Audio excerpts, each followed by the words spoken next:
Cycle पारो मतलब cyclo पारो।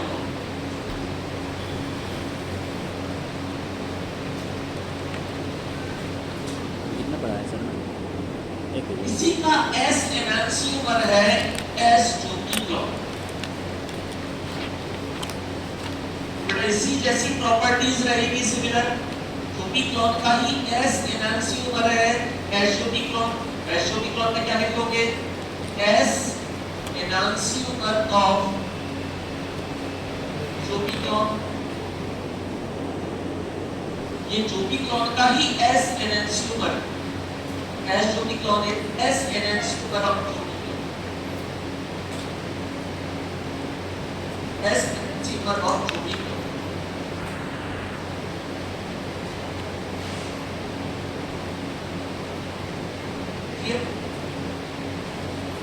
Next तक आता है सॉल्पिडेन।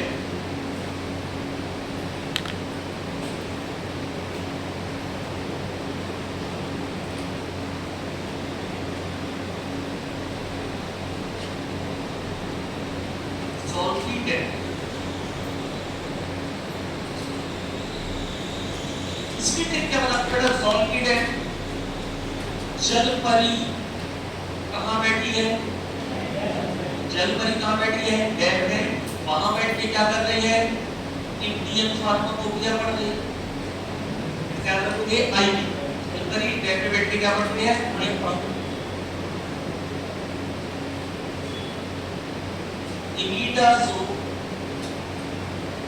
इमिडाज़ोपायरिडी।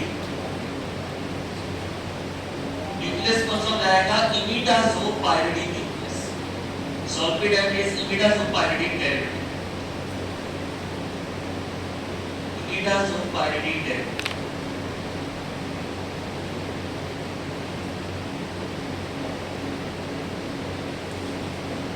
बाकी चीजें सिमिलर है। एक और पॉइंट आपको इसमें याद रखना है, ये अल्फा 1 से तो बाइंड होता ही है। एक और सब्यूनिट आइडेंटिफाई हुए है अल्फा 5।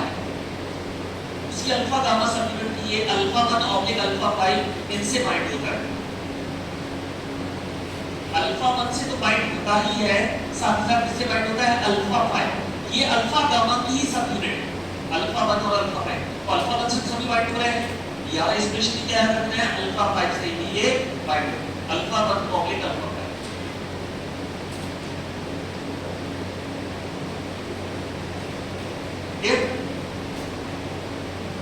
नेक्स्ट आता है ज़ेलेक्लॉन। एटमॉस्फेयर में जहां स्पेसिफिक होगा तो लिख कर, जहां सिमिलर है वेक्टराइजेशन जैसे ही है आपको कुछ आपको लग सकते हैं। ज़ेलेक्लॉन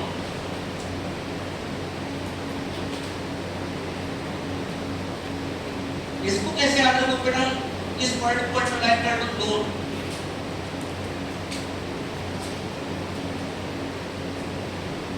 इनका बता लो बेटा, आपने लोन लिया है कार खरीदने के लिए। क्रेडिट करा लो, आपने लोन लिया कार के लिए। कार खरीदने के कार को बचपन में क्या बोलते थे आप छोटे थे? गाड़ी। गाड़ी जी पीपी। हाँ पीपी।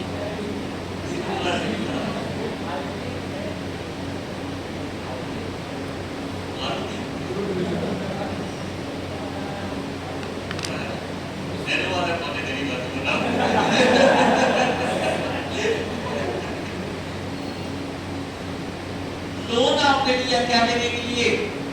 डीपी। डीपी देने के लिए डीपी। सभी ने बोला है कभी ना कभी, क्या बोला है? डीपी। ठीक है, डीपी। पायराज़ोलोपायरिडी।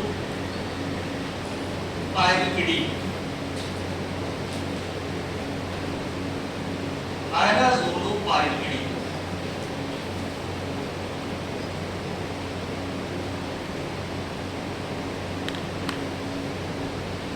पायराज़ोलोपायरिडी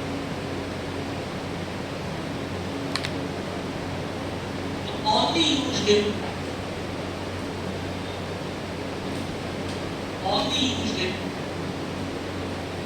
sleep onset insomnia।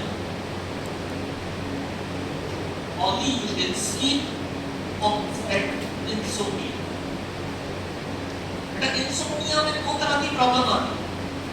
पहली प्रॉब्लम आपको नींद नहीं आ रही, ये बहुत कॉमनली देखने को मिलता है, आप लेटे हैं नींद नहीं आ रही, यहाँ से वहाँ वहाँ से वहाँ करवट बदल रहे हैं। दूसरी प्रॉब्लम है नींद आने के बाद बार-बार नींद खुलती है, इट इज आल्सो इंसोम्निया।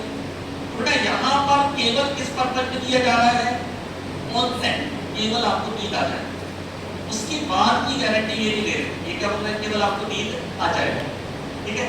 कई लोगों को केवल ऑनसेट की प्रॉब्लम होती है, नींद नहीं आती है, तरह नींद आ गई तो वो सो जाते हैं, अच्छे से सोते रहते हैं।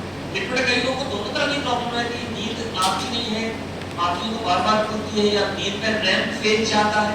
लास्ट क्लास में डिस्कस किया, रैम फेज जाता है मतलब सपने ज्यादा आएंगे, नाइटमेयर्स आएंगे, उल्टे सीधे सपने आएंगे, एब्नॉर्मल ड्रीम्स आएंगे।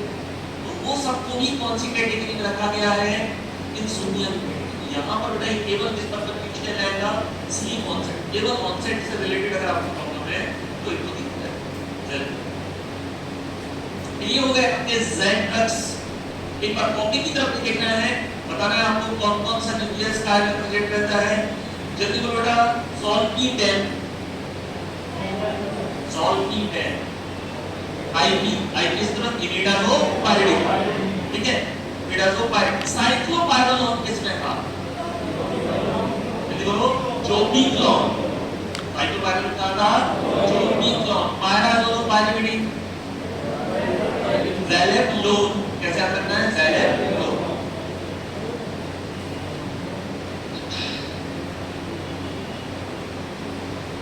एक ड्रग है बेटा जो जेड ड्रग से अलग है, बाद में आया और काफी ज्यादा फेमस हुआ क्योंकि बेटा ये कंप्लीट रेंज कवर कर रहा था।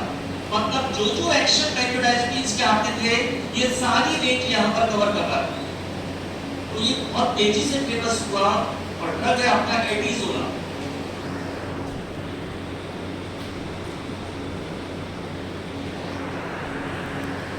दिस इज हाई-इनो triazolo diazepam derivative,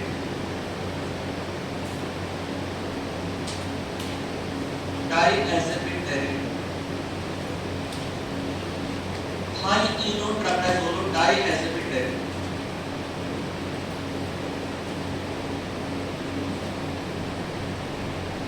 high-eno triazolo diazepam derivative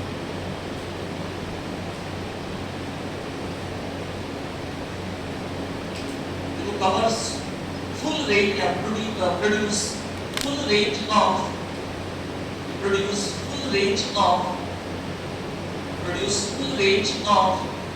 benzodiazepines action, produce full range of benzodiazepines action, produce full range of benzodiazepine action। मतलब जो जो एक्शन benzodiazepines के आते हैं वो सारे रेंज ये कवर करता है। प्रॉब्लम है बेटा इसके साथ में more chances of tolerance and dependence। बाकी जेड ड्रग्स के कंपैरिजन में टॉलरेंस और डिपेंडेंस के चांसेस यहाँ पर ज्यादा। कंपेयर बेटा किससे कर रहे हैं हम यहाँ पर, जेड ड्रग्स। जेड ड्रग्स के कंपैरिजन में यहाँ पे टॉलरेंस और डिपेंडेंस के चांसेस ज्यादा है। टॉलरेंस पर बढ़ेगा मतलब क्या बढ़ेगा बेटा, डोज ज्यादा लेना पड़ेगा। डिपेंडेंस मतलब इसके बिना नहीं है। तो ये हो गया बेटा आपके नॉन बेंजोडाइज़ेपिन्स। नेक्स्ट कैटेगरी देखो, मेलाटोनिन एगोनिस्ट।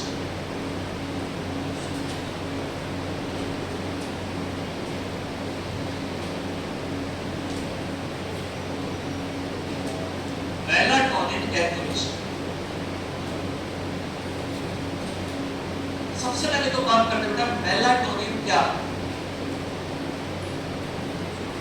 सुना बेटा आपने मेलाटोनिन क्या है?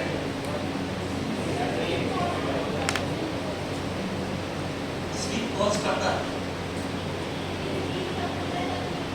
तब नींद आती है। Melatonin is hormone of pineal gland.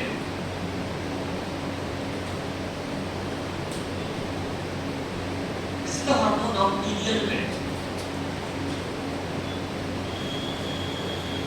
Pineal gland का बेटा आप लोग इलेक्ट्रिकल में पढ़ा होगा जब हम रहती है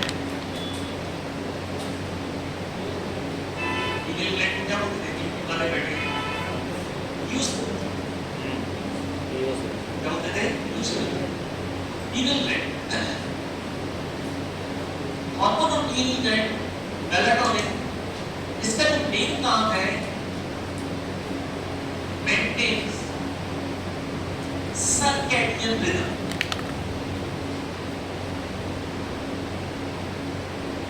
मेंटेन्स सर्कैडियन रिदम ब्रैकेट में लिख लो बेटा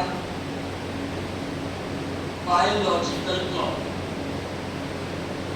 सर्कैडियन रिदम ब्रैकेट में क्या लिख लोगे बायोलॉजिकल क्लॉक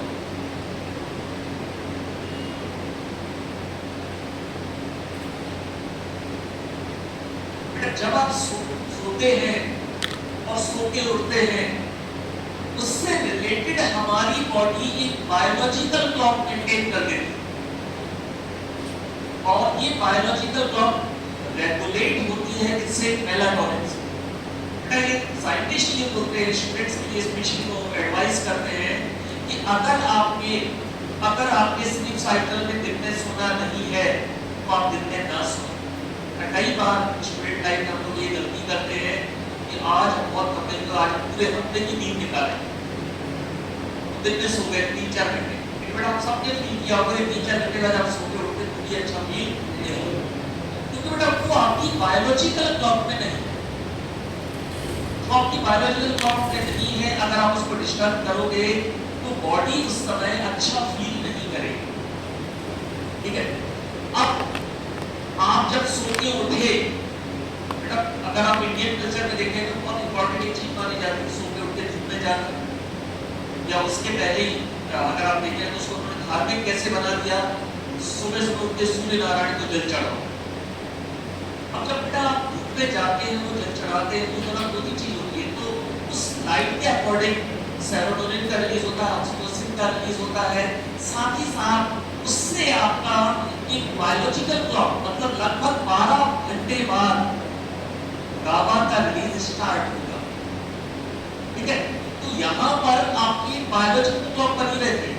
अब आप यहाँ से गए अमेरिका जो यहाँ दिन है वो वहां पर रात है तो जहां पे सब लोग दिन में काम कर रहे होंगे आपको क्या आ रही होगी नींद आ रही और जब सब लोग सो रहे होंगे आप उस समय भी सो रहे होंगे मैं जानता हूं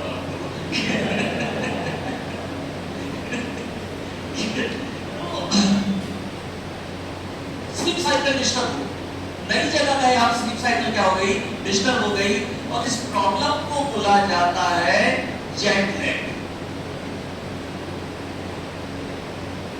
इस प्रॉब्लम को क्या बोलते हैं बेटा जेट लैग। जब कोई पोजीशन चेंज करता है मतलब बेटा आप यहां से दूसरे इस कंटिनेंट से आप दूसरी जगह चले गए जहां टाइमिंग अलग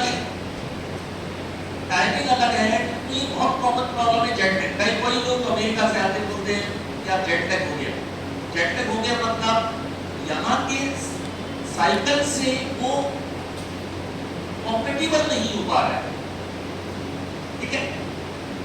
अब डॉक्टर क्या बोलते हैं कि आप नई साइकिल के हिसाब से क्या लेने लगो मेलाटोनिन लेवल वो नई साइकिल के हिसाब से क्या बना देगा आपकी नई साइकिल बना देगा। एक थोड़ा सा आपको ध्यान समझना है ये जो ड्रग है ये नींद नहीं ला रहे ये क्या कर रहे हैं नई साइकिल के हिसाब से आपको एक नई बायोलॉजिकल क्लॉक तैयार करके ले रहे हैं ठीक है। ये ड्यूरेशन लेटेंसी को अफेक्ट कर रहे हैं ये नई साइकिल आपके लिए तैयार कर रहा है इसके हिसाब से ये नई साइकिल हमारी ये रहेगी। अब बेटा प्रॉब्लम कहाँ रहती है शिफ्ट वर्कर इसका यूज करते हैं। अब शिफ्ट वर्कर इसका यूज भले ही करें लेकिन उसकी प्रॉब्लम सॉल्व होने वाली नहीं क्योंकि उन्हें 15 दिन डे शिफ्ट चल रही है 15 दिन नाइट शिफ्ट चल रही है फिर दोपहर में चल रही है तो कितने बार वो मेलाटोनिन एगोनिस्ट है लेकिन शिफ्ट वर्कर की काफी फेमस है मेलाटोनिन एगोनिस्ट क्योंकि नई साइकिल बहुत सारे लोग तो बीमारी होने का कारण यही रहता है कि स्लीप साइकिल है वो बहुत बुरे तरीके से डिस्टर्ब रहता है। बहुत सारी प्रॉब्लम्स बेटा, बहुत सारी बीमारियां केवल प्रॉपर नींद ना लेने से होती है। ओके, मेलाटोनिन एगोनिस्ट क्या करते हैं बेटा, ये स्पेशली बाइंड होते हैं MP1 और MP2 रिसेप्टर। इससे बाइंड होते हैं MP1 और MP2 रिसेप्टर और इनका यूज किया जाता है treatment of jet lag. Melatonin agonist का यूज कहां पर किया जाता है? Treatment of jet lag. Jet lag का मतलब क्या होता है? किसमें डिस्टरबेंस होना, सर्केडियन रिदम में डिस्टर्ब होना, स्लीप साइकिल में या बायोलॉजिकल क्लॉक में डिस्टर्ब होना। बेटा आपका सुबह से लेकर रात तक की बायोलॉजिकल क्लॉक बन जाती है। हमारा जो ब्रेन है बहुत गजब की मशीन है बेटा। कभी आप सीरियसली अपने आप से बोल के सोना कि सुबह 5 बजे उठना है, आपके अपने आप उस समय नींद खुलेगी। एक बात पता लगे कि आप फिर से सो जाओ। एक बड़ा ईमानदारी से बोलना पड़ेगा। नहीं यार बोले यार सुबह 5 बजे उठना है, अगर उठ पाए तो। आपकी जो बायोलॉजिकल क्लॉक है बेटा बहुत जबरदस्त काम करती है। तो आप जो नई बायोलॉजिकल क्लॉक बनी उसका मेंटेनेंस किस होता है? कौन से रिसेप्टर को एक्टिवेट करना है? MP1 और MP2। बेटा याद रखना है कि जितने भी मेलाटोनिन एक्टिवेट कौन से रिसेप्टर से बाइंड होते हैं? बेटा इसमें एक तो क्या यूज किया जाता है? Cell melatonin. उसके अलावा मेलाटोनिन एगोनिस्ट में जैसे एक बहुत फेमस है रेमेल्डियोन।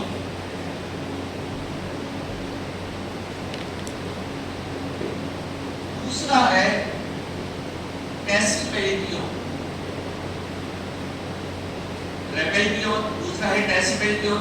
दोनों का मैकेनिज्म एक्शन सेम है बेटा, आपको अलग से टेंशन लेने की जरूरत नहीं है। दोनों काम क्या करेंगे? MP1 MP2 रिसेप्टर्स बाइंड होंगे और किसको कंट्रोल करेंगे? सर्केडियन रिदम को कंट्रोल करेंगे, बायोलॉजिकल क्लॉक को मेंटेन करके रखेंगे। रेमेल्डियोन जो रेमेल्डियोन है वो कंपैरेटिवली डेसिपेलियोन से ज्यादा एडवर्स इफेक्ट शो करता है। यूज भी इसके ज्यादा है लेकिन कंपैरेटिवली बेटा एडवर्स इफेक्ट भी ज्यादा है। देखो बेटा एडवर्स इफेक्ट्स ऑफ रेमेल्डियोन।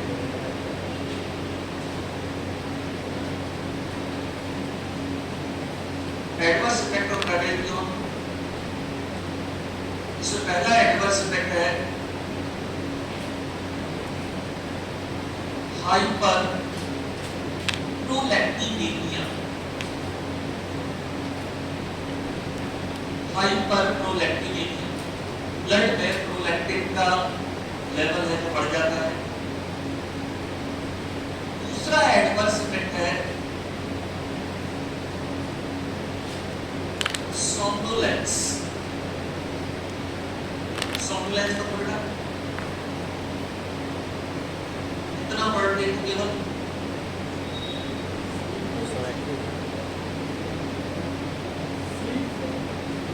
इंसोम्निया मतलब नींद ना आना, और सोमनोलेंस मतलब बेटा आज आपने टैबलेट खाई, अगले दिन तक आपको हल्की नींद आ रही। बताओ कॉलेज गए हो और ये लग रहा है कि यार सो जाते इससे अच्छा tendency to go to sleep. क्या कहलाएगा? Somnolence. Tendency to go to sleep मतलब आपको लगेगा सब कुछ छोड़ के टीचर पढ़ा रहा है, अरे यार सो जाते इससे अच्छा, दैट्स सोमनोलेंस। अगले दिन भी आपको ये इफेक्ट रहेगा। इसका क्या होते हैं? सोमनोलेंस। थकान की होती रहेगी आपको, फैटिग, थकान सी लगती रहेगी आपको, बॉडी में लगता रहेगा जैसे थके हुए हो।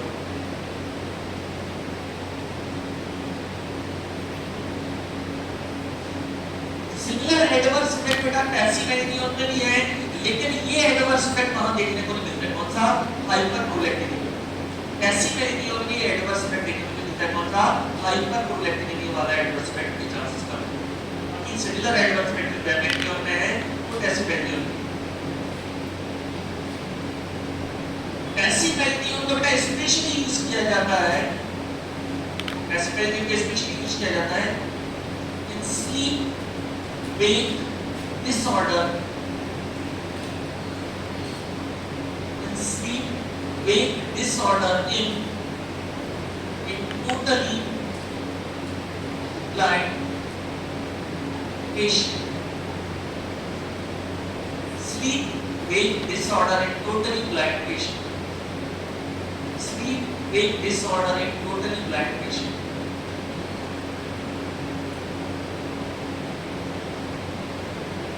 हम सभी को बेटा कैसे पता चलता है कि दिन हो गई है रात हो गई है? लाइट से। लेकिन बेटा एक टोटली ब्लाइंड पर्सन है, उसको पता नहीं है कि कब रात है और कब दिन है। कई बार जब उसकी स्लीप साइकिल डिस्टर्ब होती है, पता चला रात को उठ के बैठ गया, उसे वक्त नहीं चल पा रहा, रात को उसको नींद नहीं आ रही, या दिन में उसको बहुत ज्यादा नींद आ रही है, मतलब उसकी स्लीप साइकिल बुरे तरीके से क्या हो गई, डिस्टर्ब हो गई। अब इसके लिए डॉक्टर क्या करते हैं बेटा, रात को 10 बजे के टाइम पे उसको क्या दे देते हैं, टेस्टमेंट। उसको लेने के बाद वो सो जाता है, धीरे-धीरे सोने लगता है, फिर उसी के हिसाब से क्या बन जाती है उसकी नई साइकिल। नहीं तो प्रॉब्लम क्या है बेटा कि वो लाइट से हम लोग रेगुलेट होते हैं। इस बेटा आप लोगों ने देखा होगा एनिमल्स को कैसे रखा जाता है, एनिमल लैब में लाइट डार्क फेज में, तो 12 घंटे लाइट वाले फेज में रखा जाता है, 12 घंटे डार्क फेज में रखा जाता है, ताकि वो क्या फील करें, दिन और रात जैसी कंडीशन जो फील करें वहां पे। तो यहाँ पर अगर वो टोटली ब्लाइंड पर्सन है, कई बार उसकी बायोलॉजी क्लॉक डिस्टर्ब हो जाती है, तो कुछ ऐसा फील कर नहीं पाता है। तो नई साइकिल वहां पर बनाने के लिए टेस्टमेंट का स्पेशली वहां पर किया जाता है। तो ये हो गया आपके melatonin agonist.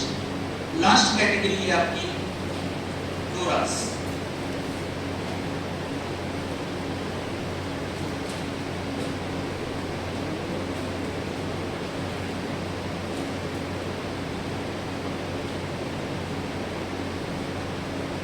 डोरास given orexin receptor antagonist, given the orexin receptor antagonist, डोरास।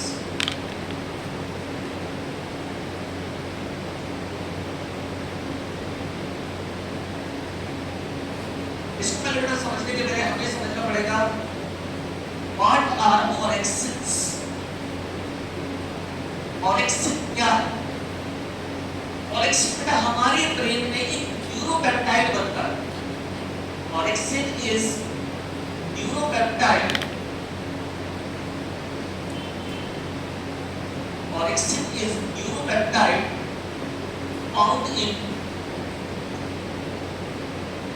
found in lateral hypothalamus, found in lateral hypothalamus। कहाँ पर प्रेजेंट रहता है? ब्रेन के कौन से पार्ट में? हाइपोथैलेमस में प्रेजेंट रहता है न्यूरोपेप्टाइड ऑरेक्सिन। अब इसका काम क्या है? It binds with OX1R receptor and OX2R receptor, OX1R receptor and OX2R receptor, and promote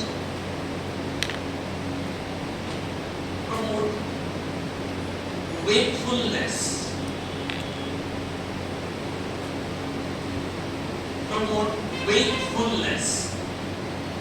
ये ऐसा न्यूरोपेप्टाइड है बेटा जो किससे बाइंड होता है? OX1R रिसेप्टर से, OX2R रिसेप्टर से, और आपको जगाए रखता है, आपको अलर्ट रखता है, आपको जगाए रखता है, वेकफुलनेस ही मेंटेन करता है। और यही कारण है कि इसका जो मैक्सिमम रिलीज होता है at day time, maximum release कब होता है बेटा? डे टाइम में।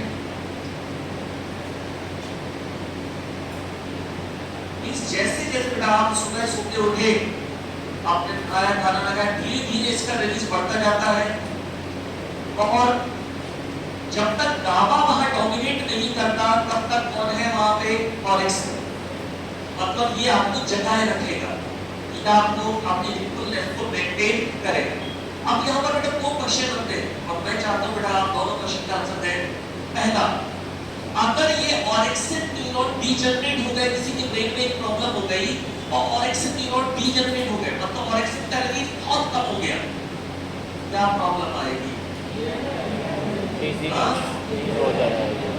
नींद ज्यादा आए, नींद ज्यादा आए, उस प्रॉब्लम को क्या बोलेंगे?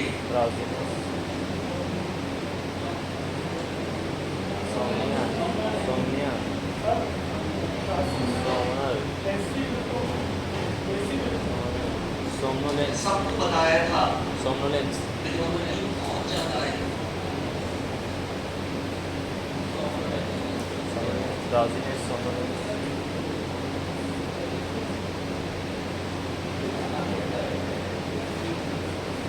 आप चल रहे हो, जल्दी जल्दी नींद आ गई, बैठे हो, बैठे बैठे सो गए, कुछ नहीं कर रहे, बस नींद आ रही। नार्कोलेप्सी, बेटा नार्कोलेप्सी, नार्कोलेप्सी का एक बड़ा कारण माना जाता है बेटा, ये न्यूरॉन डीजनरेट हो जाते हैं।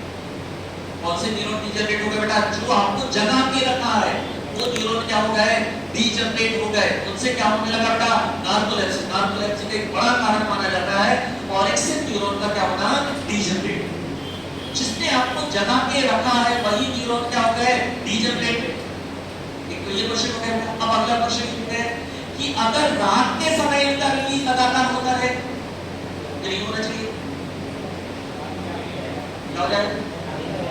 नींद नहीं है, मतलब क्या हो जाएगा? इंसोम्निया। बड़ा इस कंडीशन में क्या करना पड़ेगा? रिलीज तो क्या रोक नहीं सकते, क्योंकि वो हमारे हाथ में नहीं है, न्यूरॉन से रिलीज हो रहा है, क्या करना चाहिए? गाबा पढ़ाने का तकलीफ तो हो सकता है, अगर गाबा को पढ़ाने और ऑलरेडी पढ़ चुके हैं। हाँ, हमने रिसेप्टर्स को ब्लॉक कर, क्योंकि अल्टीमेटली इनसे ज्यादा पॉइंट हो गए, तो हम क्या दे बेटा? Receptor antagonist. तो ये तो हम क्या होते हैं? डोरास। तो जो सिवोरेक्सेंट है, तो सिवोरेक्सेंट है वो इन्हीं रिसेप्टर्स को ब्लॉक करता है। ड्यूअल रिसेप्टर, तो दोनों रिसेप्टर को ब्लॉक करने से बेटा क्या बोला गया? Dual orexin receptor enter. Dual मतलब दोनों कौन से? OX1R और OX2R। ये दोनों रिसेप्टर को ब्लॉक कर देता है, मतलब क्या? प्रमोट नहीं होने देगा वेकफुलनेस, और वेकफुलनेस प्रमोट नहीं होने देगा, मतलब जब भी ट्रीटमेंट ऑफ इंसोम्निया नींद प्रॉपर आने लगेगी। बेटा इनको डोरास क्यों बोला गया? ड्यूअल ऑरेक्सिन रिसेप्टर एंटागोनिस्ट क्यों बोला गया? ड्यूअल मतलब दो रिसेप्टर कौन से हैं? OX1R और OX2R। इन दोनों को ये ब्लॉक कर रहा है, इसलिए क्या बोला गया? Dual orexin receptor antagonist. बेटा मैंने आपको क्लासिफिकेशन कराने का प्रयत्न कि जितने भी डोरास रहेंगे उनके नाम में क्या कॉमन मिलेगा आपको? OREX। बेटा यहाँ पे इसके आगे भी अगर कोई ड्रग आया या कोई नया ड्रग, बेटा नया ड्रग अक्सर हाइपर एग्जाम पूछे जाते हैं, तो कोई नया ड्रग है जिसके बारे में आपने सुना ही नहीं है, लेकिन बेटा नाम में केवल क्या क्लास में है आपको? OREX अगर नाम में लगा है मतलब क्या है बेटा? वो ऑरेक्सिन एंटागोनिस्ट। नाम में OREX लगा है मतलब क्या है? Orexin antagonist. ठीक, बेटा कंप्लीट हो गया आपका चैप्टर हिप्नोटिक सेट।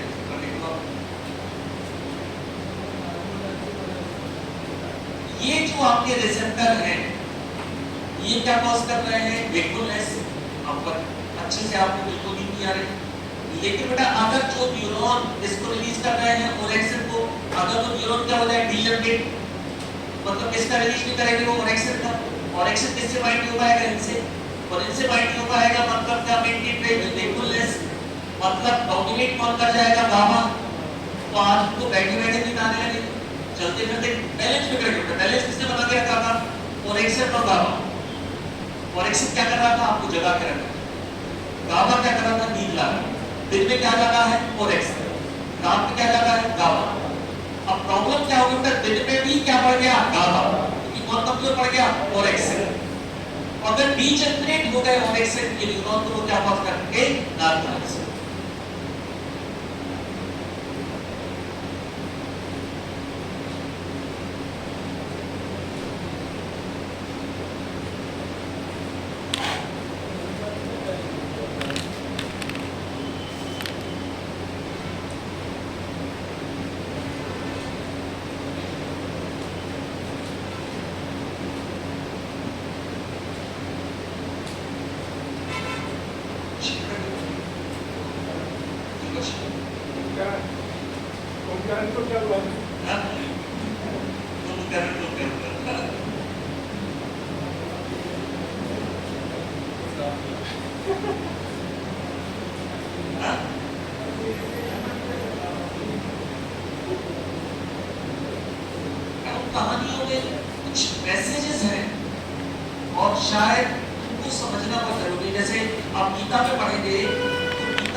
बार बार बोलते हैं अर्जुन से, निद्रा को जीतने वाले अर्जुन।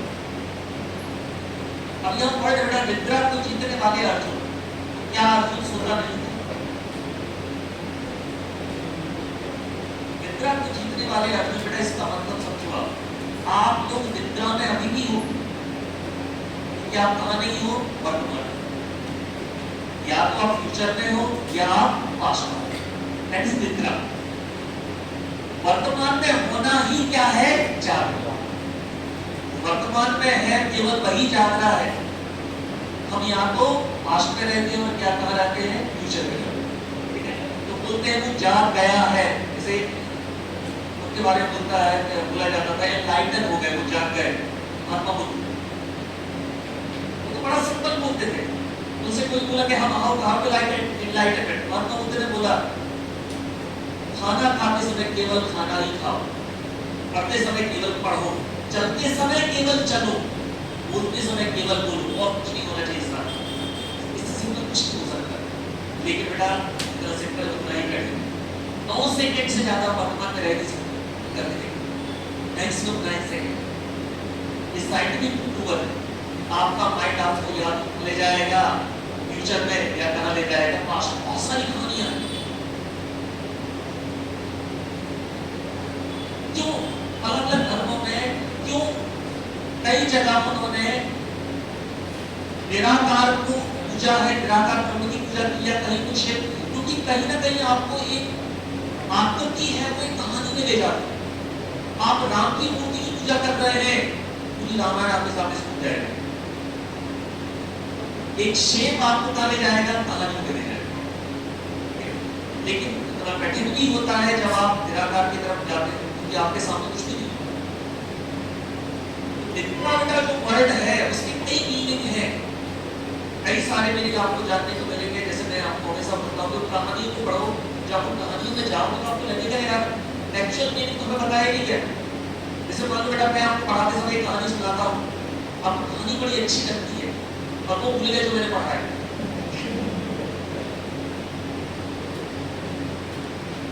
प्रॉब्लम यही पर है, हम कहानियों में फंस के रह गए, लेकिन जो एजुकेशन थी उसके पीछे की वो भूल गए। ओके, नेक्स्ट होगा एंटी एफेक्टिवनेस।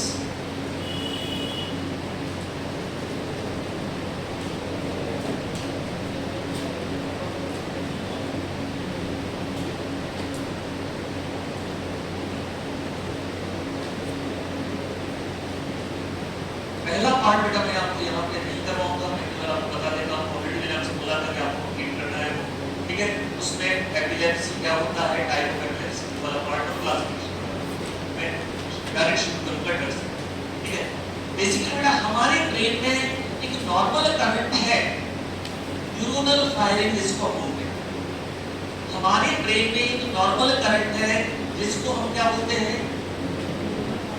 Neuronal firing. वो चलता है लगातार, इट्स लाइक बुलेट, बहुत तेजी से चलता है। इसलिए कौन सा वर्ड यूज किया गया? Firing, neuronal firing. केमिकल जा रहा है, केमिकल जा रहा है, मैसेज पहुंच रहा है, केमिकल जा रहा है। बेटा जब तक ये नॉर्मल है तब तक हमारी बॉडी, हमारे फंक्शन हमारे कंट्रोल में है। अगर एब्नॉर्मल न्यूरोनल फायरिंग है वहां पर,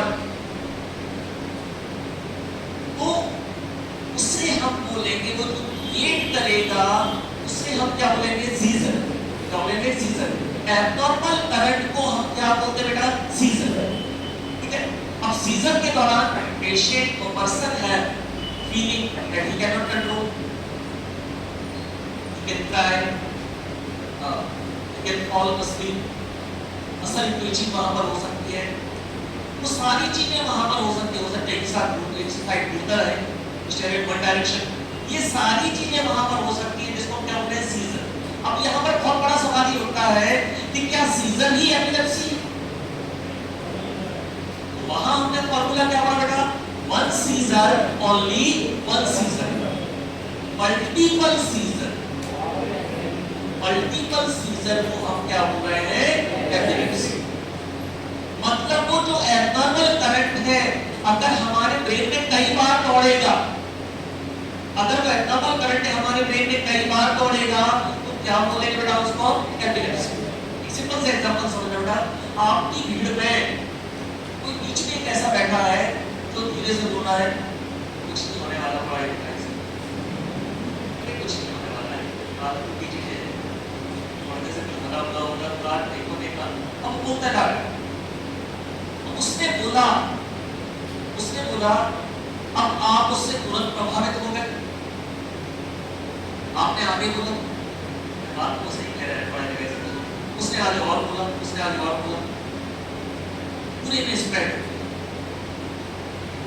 पूरे में क्या हो गया बेटा, स्प्रेड, और पूरे में स्प्रेड हो गया बेटा। केवल बातें ही, कई लोग में स्पेशली होता है एनर्जी सक्कर्स, वो आपकी ऊर्जा चूसते थे। उन लोगों से आप मिलो, उस पर आपको कुछ काम करने का मन ही नहीं करेगा। इतने नेगेटिव होते हैं, इतने भयंकर नेगेटिव होते हैं कि वो कोरोना में भी कोरोना पॉजिटिव नहीं हुए। इतने भयंकर नेगेटिव होते हैं लोग। मतलब अगर कोरोना हो जाता तो कोरोना ही खत्म हो जाता, ऐसे कर रहे हैं।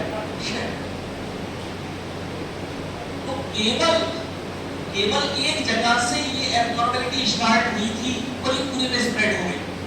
एक जगह से स्टार्ट हुई थी और पूरे में क्या हो गई, ये स्प्रेड हो गई। ओके, आपने देखा होगा बेटा कि जब भी कहीं पर सेंसिटिव एरिया रहता है, गंदगी बढ़ने के चांसेस रहते हैं कुछ ऐसा, तो सबसे पहले सरकार क्या करती है, नेटवर्क ऑफ।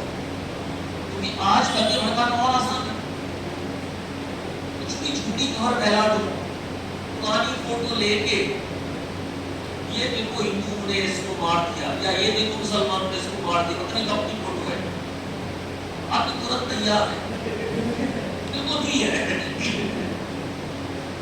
तो एक जगह अगर एब्नॉर्मलिटी है तो उसको क्या करना है, स्प्रेड होने से रोकना। ठीक है, अगर एब्नॉर्मल न्यूरल फायरिंग हुई है और वो बार-बार फैल रही, स्प्रेड हो रही है, वो क्या बन जाएगा बेटा, एपिलेप्सी। तो यहाँ पर हमारे दो काम, एक तो बेटा एब्नॉर्मल न्यूरल फायरिंग को ब्लॉक करना, एब्नॉर्मल एक्साइटेशन को ब्लॉक करना, दूसरा इनहिबिशन को बढ़ाना, और तीसरा बेटा उन कनेक्शंस को ब्लॉक कर देना जिनके थ्रू वो स्प्रेड हो रहा है, उन कनेक्शंस को ब्लॉक कर देना जिनके थ्रू क्या हो रहा है, वो स्प्रेड हो रहा है। तो यहाँ पर उन्होंने टारगेट रखा है, टारगेट क्या रखा है, एक्साइटेशन के लिए कौन सी चैनल्स रिस्पांसिबल है, सोडियम चैनल्स। तो सोडियम चैनल्स को क्या कर दो, ब्लॉक कर दो, इसको ब्लॉक कर दो, सोडियम इसको ब्लॉक कर दो, डीपोलराइजेशन को ब्लॉक कर दो, एक्साइटेशन को ब्लॉक कर दो, क्लोराइड चैनल को ओपन कर दो। अब क्लोराइड चैनल को ओपन करने के लिए इसकी एक्टिविटी बढ़ानी पड़ेगी, गामा। तो गामा की एक्टिविटी बढ़ा दो, गामा को फैसिलिटेट कर दो। अब आप तुरंत इस क्वेश्चन का आंसर दे दोगे कि इस कैटेगरी में क्यों हम बारबिटरेट मेथोडाइजिन यूज कर रहे हैं। जल्दी बोलो, इस कैटेगरी में एंटी एपिलेप्टिक हम कौन सा यूज कर रहे हैं, गामा फैसिलिटेटर। मतलब ऐसे ड्रग जो गामा के रिलीज को बढ़ाएं, ऐसे ड्रग जो गामा की डिग्रेडेशन को रोके, ऐसे ड्रग जो गामा की प्रेजेंस को बढ़ाएं रिसेप्टर साइट पे, और कौन से चैनल को ओपन करें, क्लोराइड चैनल। मतलब यहां पर कौन से ड्रग बेटा, गामार्जिक ड्रग। तो हमें सोडियम चैनल को क्या करना है, ब्लॉक करना है, क्लोराइड चैनल को क्या करना है, ओपन करना है। अब बेटा पूरे ब्रेन में जो एब्नॉर्मल तरीके से करंट फैलता है उसका one of the main reason जो है वो है T type calcium channel. Type calcium channel, T को हम क्या बोलते हैं बेटा, ट्रांसिएंट। इसका काम क्या है बेटा, ब्रेन में एब्नॉर्मल करंट स्प्रेड करना। तो इसको भी हम बढ़ाएंगे, क्या करेंगे, ब्लॉक करेंगे। तो हम टी टाइप कैल्शियम चैनल को क्या करेंगे, ब्लॉक करेंगे। बेटा जल्दी बोलो, हमें क्या करना है, सोडियम चैनल के प्रोलोंगेशन, सोडियम चैनल की ब्लॉकिंग को बढ़ाना है, prolongation of sodium channel activation. T type calcium channel को हमें क्या करना है, ब्लॉक करना है। केवल किसको ओपन करना है, इसके थ्रू गामा। गामा की बेटा हम ऐसे कर देंगे जो सोडियम चैनल को ब्लॉक करे, टी टाइप कैल्शियम चैनल को ब्लॉक करे, और किसकी एक्टिविटी बढ़ाए, गामा की। बेटा मैंने बेसिक क्लास में बताया था, एपिलेप्सी हुई है तो बाबा की नहीं, काय की जरूरत है, गामा।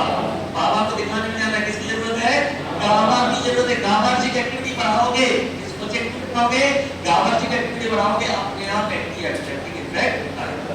ओके, तो हम पहली कैटेगरी से स्टार्ट करते हैं। फर्स्ट कैटेगरी लिख दो, बार्बिटरेट्स। जिन लोगों ने बेटा ना सर फ्रीक्वेंसी क्या रहेगी इनकी मल्टीपल सीजर जो आएंगे, हाँ जो सीजर्स आएंगे सर उनकी फ्रीक्वेंसी क्या रहेगी? मतलब सीजर जैसे एक बार सीजर आया तो या फिर उसके बाद थोड़ी देर बाद सीजर्स आएंगे या फिर तुरंत सीजर आएंगे? बेटा देखो, अगर एक बार सीजर आया और वो वहीं रुक गया तो आपकी प्रॉब्लम नहीं, ठीक है। लेकिन एक बार सीजर आया और वो प्रमोट कर रहा है, कुछ स्टिमुलेट कर रहा है फॉर अदर न्यूरॉन्स, इसके लिए एब्नॉर्मल न्यूरल फाइबर तो पूरी में स्प्रेड कर रहा है, दैट इज एपिलेप्सी। मींस कई बार बेटा, कई बार आप और हमको दिन में कई बार सीजर्स आते हैं, उसमें पता भी नहीं चलता, पता नहीं क्यों चलता है, पता हो गया हमारे ब्रेन में तुरंत स्टेबलाइज कर दिया। लेकिन अगर मल्टीपल टाइम फिर आपकी अनकंट्रोल गिर जाए तो प्रॉब्लम क्या है बेटा? Multiple time. मल्टीपल टाइम क्यों आ रहे हैं? ब्रेन की जो साइकिल है, पोलराइजेशन, डीपोलराइजेशन, डिपोलराइजेशन, हाइपरपोलराइजेशन, वो क्या हो गई है? डिजिटल। हमें उसको कैसा करना है? नॉर्मलाइज। या तो बेटा एपिलेप्सी का ट्रीटमेंट बिल्कुल वैसा ही है जैसे बेटा एक खिलाड़ी जो आउट ऑफ फॉर्म है, उसका कोच उसे क्या बोलता है? उसका कुछ क्या होता है? टाइम लो और अपनी रिदम को मेंटेन करो। बेटा इसको बोला जाता है डिसरिदमिया। हमारी ब्रेन की रिदम क्या हो गई है? डिस्टर्ब हो गई है। याद करो, अगर आप लोगों ने क्लास में लिखा होगा कॉपी में, तो पैरोक्सिमल सेरेब्रल डिसरिदमिया। पैरोक्सिमल मतलब स्टीरियोटाइपिक सिम्टम्स वहां पे आते हैं, सेरेब्रल मतलब क्या हो गया वहां पे? डिस्टॉर्शन इन रिदम, डिस्टर्ब हो गई रिदम, और डिस्टर्ब हो गई रिदम को क्या कॉज कर रहा है? एपिलेप्सी। तो हम टाइम दे रहे हैं, हम टाइम कैसे दे रहे हैं बेटा? एब्नॉर्मल एक्साइटेशन को क्या कर दिया? ब्लॉक कर दिया। कोई हमारे पास चिंता की बात बेटा सीधा बोला, आप बैठो, बोलिए आप, अरे बैठो, शांत हो थोड़ा। वो शांत हुआ, उसके बाद तो जितना उसको गुस्सा था अब वो धीरे धीरे करके बता रहा है, ठीक है। आपको ब्रेन को क्या करना है? शांत। शांत कैसे करना है? एक्साइटेशन को ब्लॉक करके, कॉन्सेंट्रेशन को ब्लॉक करके छोड़िए, या फिर इनिबिशन को बढ़ाओ, कॉन्सेंट्रेशन को क्लोराइड चले, गाबार्जिक एक्टिविटी को बढ़ाओ। पहली कैटेगरी बार्बिटरेट्स।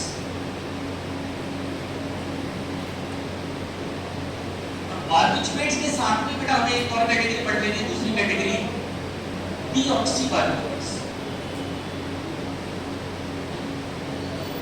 ये दो कैटेगरी साथ में पढ़ लेनी है, बार्बिटरेट्स एंड डीऑक्सीबार्बिटरेट्स।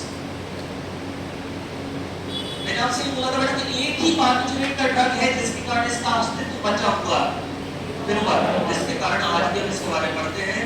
तो बार्बिटरेट में एपिलेप्सी में कौन सा ड्रग यूज किया जाता है? फेनोबार्बिटरेट।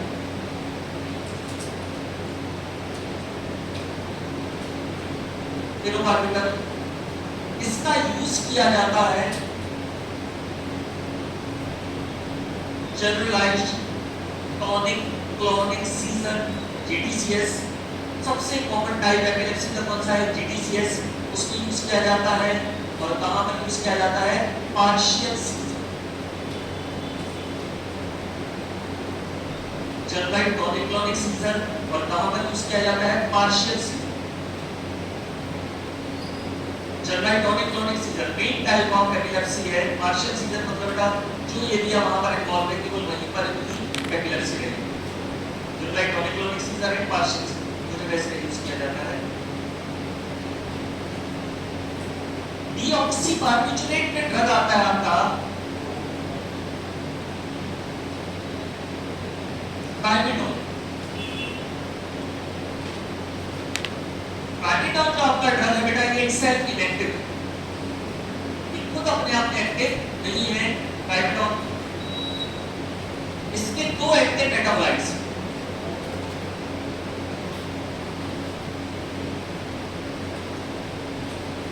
इसके दो एक्टिव मेटाबोलाइट्स हैं। पहला है फिनाइल इथाइल मेलोनामाइड। पहला है फिनाइल इथाइल मेलोनामाइड, और दूसरा है फेनोबार्बिटरेट। बेटा ट्राइमेडोन हम ड्रग भले ही ज्यादा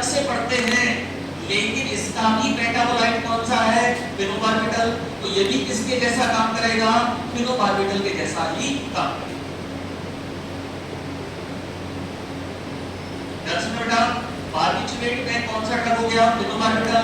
डीऑक्सीबार्बिट्यूरेट में कौन सा ड्रग हो गया? प्राइमिडॉन। लेकिन प्राइमिडॉन भी बाद में जाके कहां में कन्वर्ट होने वाला है? फेनोबार्बिटल। प्राइमिडॉन भी बाद में जाके आपका कहां में कन्वर्ट होगा? फेनोबार्बिटल में ही convert.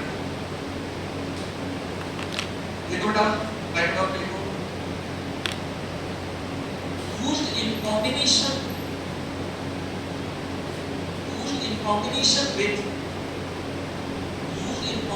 with other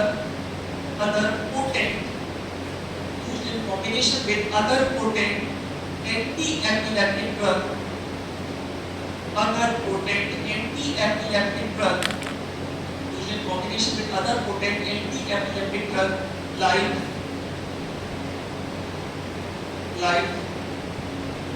phenytoin and carbamazepine.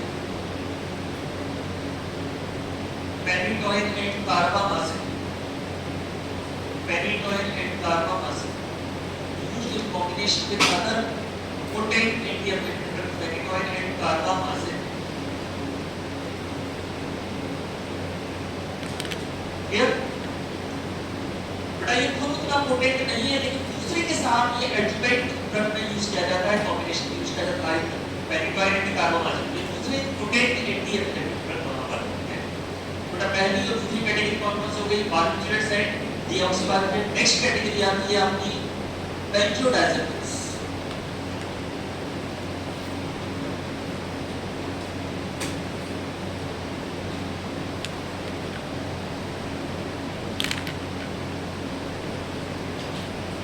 Benzodiazepine बेटा दो तरह के बेंजोडाइजेपिन्स हैं। 1,4 बेंजोडाइजेपिन्स and 1,5 बेंजोडाइजेपिन्स। 1,4 बेंजोडाइजेपिन जो टिपिकल बेंजोडाइजेपिन्स हैं, तो अलग है थोड़ा सा कोई आपका 1,5 बेंजोडाइजेपिन। इन तीनों के नाम एक जैसे हैं। लोराज़ेपाम, डायज़ेपाम, क्लोनाज़ेपाम, ये आपके 1,4 बेंजोडाइजेपिन्स हैं। और 1,5 बेंजोडाइजेपिन में एक ही है, आपका नाम अलग है, क्लोबाज़ाम। 1,5 में कौन सा आएगा? क्लोबाज़ाम।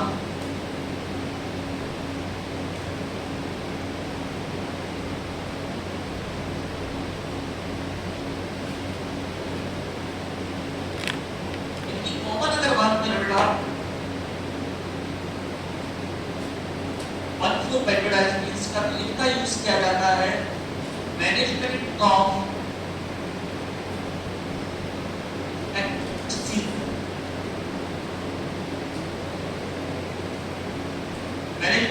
Acute season.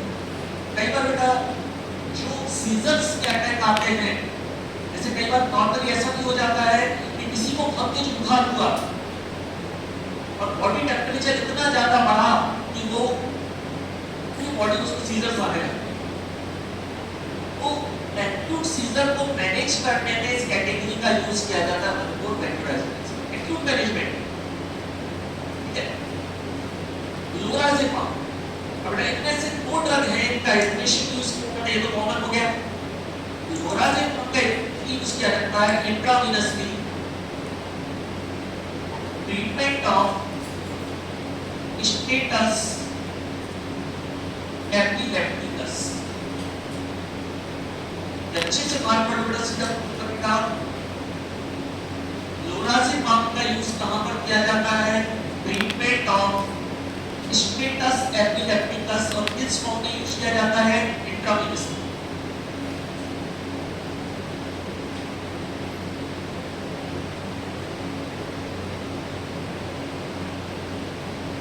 अब हम समझते हैं स्टेटस एपिलेप्टिकस क्या है।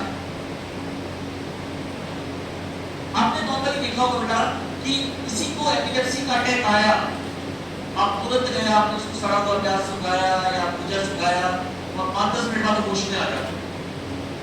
होश में कैसे आया?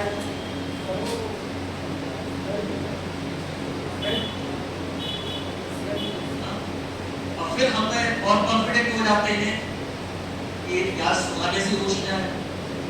क्योंकि रियलिटी ये है कि एपिलेप्टिक अटैक जनरली 2 से 3 मिनट के लिए आता है मैक्सिमम, लेकिन 1-1.5 मिनट के लिए आता है। मतलब जब तक आप ये सारी हरकतें कर रहे होते हैं तब तक वो अपने आप होश में आ जाता है। और आपको क्या लगा? आपको पूजा सुखाने से होश में वो पहुंच जाता मेडुलरी पैरालिसिस को। अगर कोई वास्तव में सिंपली हो जाए फोर्थ स्टेज। तो नॉर्मली बेटा 1 से 1.5 मिनट के लिए आता है एपिलेप्टिक अटैक, ज्यादा ना 2-3 मिनट। ये बड़ा स्टेटस एपिलेप्टिकस में एक लाइफ थ्रेटनिंग कंडीशन क्रिएट होती है, और ये लाइफ थ्रेटनिंग कंडीशन में 20 से 25 मिनट तक ये अटैक रहता है। ये परसिस्ट कर जाता है 20-25 मिनट्स, और इस दौरान बहुत ज्यादा चांसेस रहते हैं कि वो पेशेंट सर्वाइव नहीं कर पाए। आप इमेजिन करो बेटा कि थोड़ी देर के लिए आपके घर की लाइट नहीं चालू हो रही, घर वाले बोलते तुरंत लाइट बंद कर, तो आप 15 मिनट के लिए खोल दिया आपने, क्या हो जाएगा?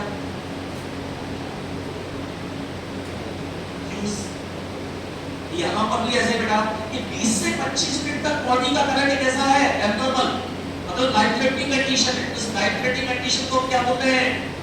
Status epilepticus. Life threatening condition को क्या बोलते हैं? Status epilepticus. ड्यूरेशन बहुत ज्यादा है, टाइम ड्यूरेशन बहुत ज्यादा है। बट लोकाज़ेपाम का इंट्रावेनस यूज किया जाता है for treatment of status epilepticus epileptic condition. Diazepam को दिया जाता है rectally for the treatment of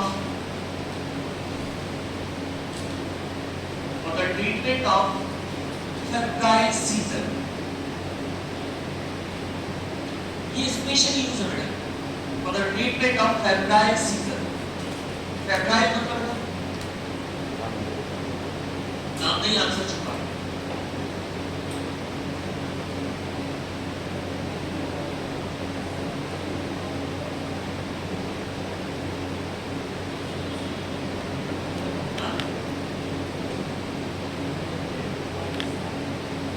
Seizures associated with high body temperature।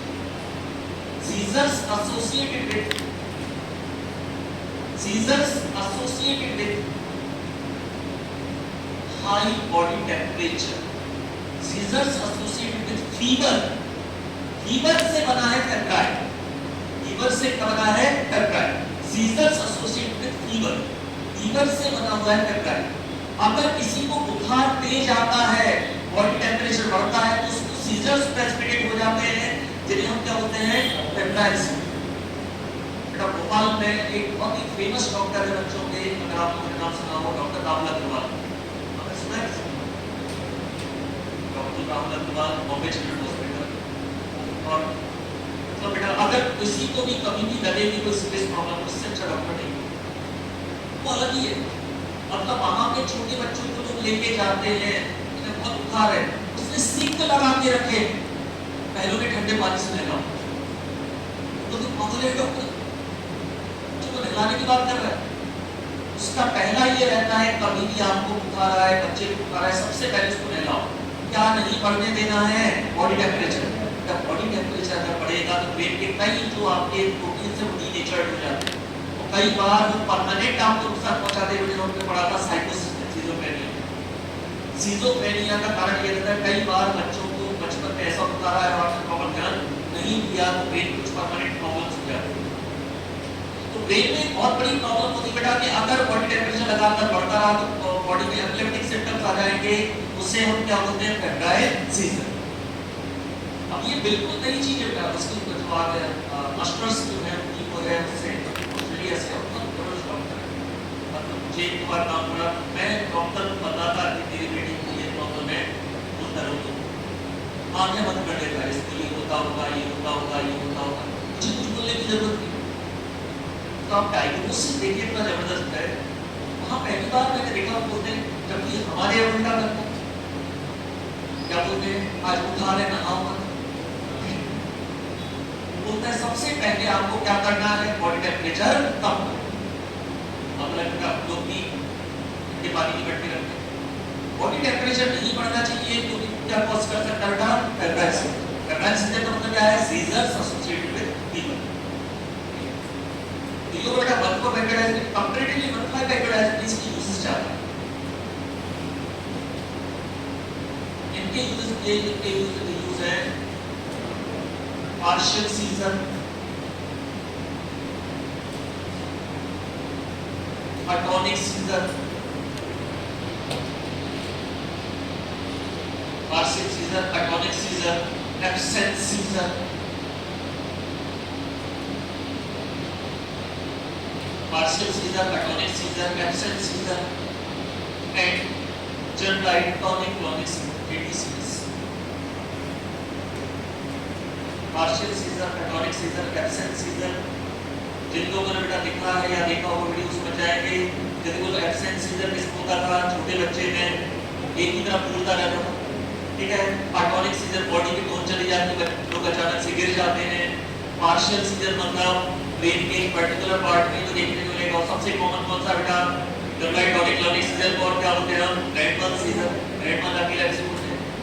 Absent season को हम क्या बोलते हैं, पैटेड मंथ एपिलेप्सी। बेटा आपने जितने भी वीडियो नहीं देखा है एक बार आप देख लेना, उसके बाद कभी भी आपको इससे रिलेटेड कोई कंफ्यूजन नहीं रहेगी। वैक्सीनेशन वाला वीडियो तो दूसरा वो वाला वीडियो बिल्कुल एक बार देखोगे दिमाग में बैठ जाएगा। ये बेटा कैटेगरी आपकी बेंजोडाइजिपिन्स। नेक्स्ट इस चैप्टर की सबसे इंपॉर्टेंट कैटेगरी है बेटा हाइड्रोक्लोराइड डेरिवेटिव्स।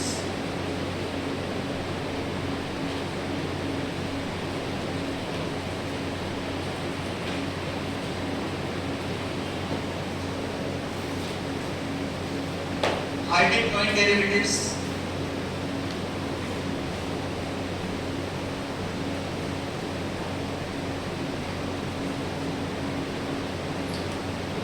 और इसमें ड्रग आता है आपका फेनिटोइन। हाइड्रोक्लोराइड डेरिवेटिव ड्रग कौन सा आता है, फेनिटोइन। बेटा इसको आप पहला प्योर एंटी एपिलेप्टिक ड्रग बोल सकते हो, first pure anti epileptic drug बोल सकते हो, क्योंकि इसके पहले जो आपने बायोकेमिस्ट्री पढ़े थे वो कहां यूज किए जा रहे थे, एनेस्थीसिया में यूज किए जा रहे थे, हिप्नोटिक सेडेटिव में यूज किए जा रहे थे, बेंजोडाइजिपिन्स का यूज वहां पर था। लेकिन ये केवल और केवल स्पेशली किस पर्पस से बनाया गया बेटा, एंटी एपिलेप्टिक। मतलब एक बात और जगह भी यूज होने लगा, लेकिन ये मेनली किस पर्पस से बनाया गया था, एपिलेप्सी को ट्रीट करने। अब बेटा ध्यान समझो इस ड्रग का इतना इंपॉर्टेंस क्यों पड़ा, ये सबसे ज्यादा एडवर्स इफेक्ट है इसके, लेकिन आज भी सबसे ज्यादा यूज होने वाला ड्रग है। इसका इंपॉर्टेंस क्यों पड़ा, इसका कारण आपको नजर आ जाएगा बेटा। शुरुआत की जो दोनों कैटेगरी है, बारबिटूरेट और बेंजोडाइजिपिन, उनमें क्या प्रॉब्लम है, बारबिटूरेट और बेंजोडाइजिपिन में क्या प्रॉब्लम है, थोड़ा सा कॉमन सेंस लगाओ, कोई मैं आपको बड़ी वाली बात नहीं, तो क्या कॉमन प्रॉब्लम इससे ज्यादा है और बहुत कॉमन सी चीज पूछता हूं,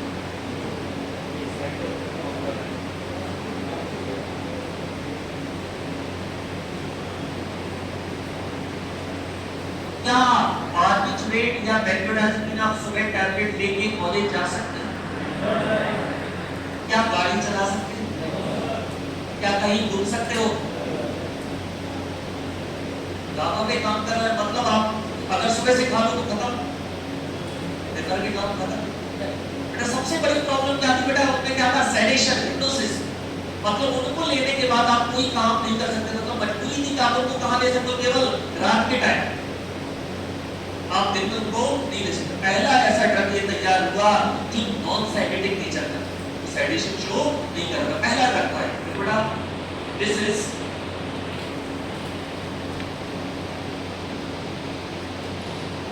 non-sedative, non-sedative, non-sedative, orally active, non-sedative, orally active, orally active,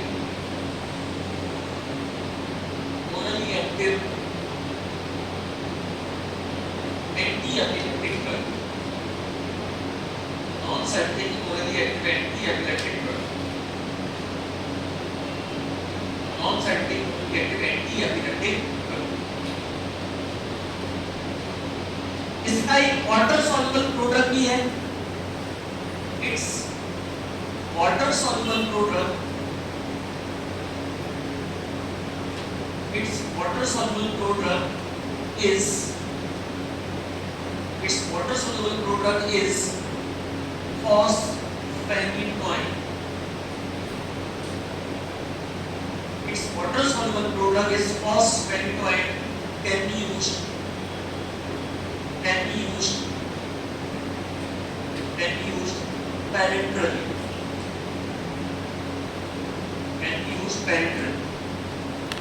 but अब मार्केट में जो टैबलेट आती है उसमें प्योर क्या है, पेनिटोइन, और मार्केट में जो इंजेक्शन आता है उसमें क्या है, फॉस्फेटिन.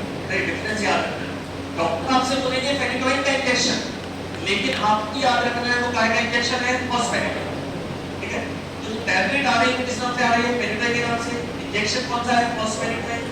ये बॉडी में जाके काय में कन्वर्ट कर होता है, पेनिटोइन में कन्वर्ट. ठीक है. पेनिटोइन और फॉस्फेटिन दो फॉर्म में आता है. मैकेनिज्म ऑफ एक्शन,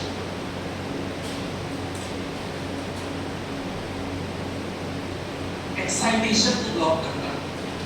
एक्साइटेशन कौन से चैनल से हो रहा था, सोडियम चैनल. कौन से चैनल से हो रहा था, सोडियम चैनल. तो ये क्या करेगा, सोडियम चैनल को ब्लॉक करेगा. X by blocking.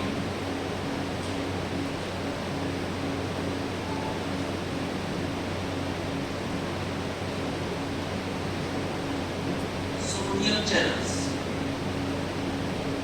एक चीज मैं आपको बता देता हूं, जो मैंने आपके साथ में वीडियो शेयर किया था मैकेनिज्म एक्शन. पिछले 5 साल से लगातार जीपेट में एंटी एपिलेप्टिक का मैकेनिज्म एक्शन हर साल पूछा जा रहा है. बेटा वो वीडियो आप अच्छे से देख लें क्योंकि इसमें पूरी डिटेल. नॉर्मल मैकेनिज्म एक्शन क्या है बेटा, इसका सोडियम चैनल को ब्लॉक करता है. ये नॉर्मल डोज पे, हाई डोज पे कई तरह के एक्शन देता है. ग्लूटामेट रिलीज को भी अफेक्ट करता है, वो गामा मार्केटिंग एक्शन, गामा को फैसिलिटेट करने लगता है. वो आपके दूसरे चैनल्स को और चैनल्स को भी टारगेट करने लगता है. बड़ा मेन एक्शन क्या है, सोडियम चैनल को. मेन एक्शन क्या है इसका, सोडियम चैनल को. एट नॉर्मल डोज पे इसको ब्लॉक करेगा, सोडियम चैनल. अब बेटा इसकी खासियत क्या है, ये केवल तब ब्लॉक करेगा जब ऐसे चैनल्स जो हाइपर एक्टिव.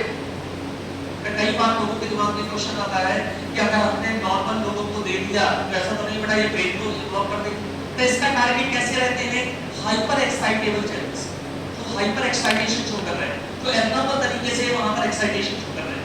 तो स्पेशली ये उनको टारगेट करता है. अदर फीचर्स,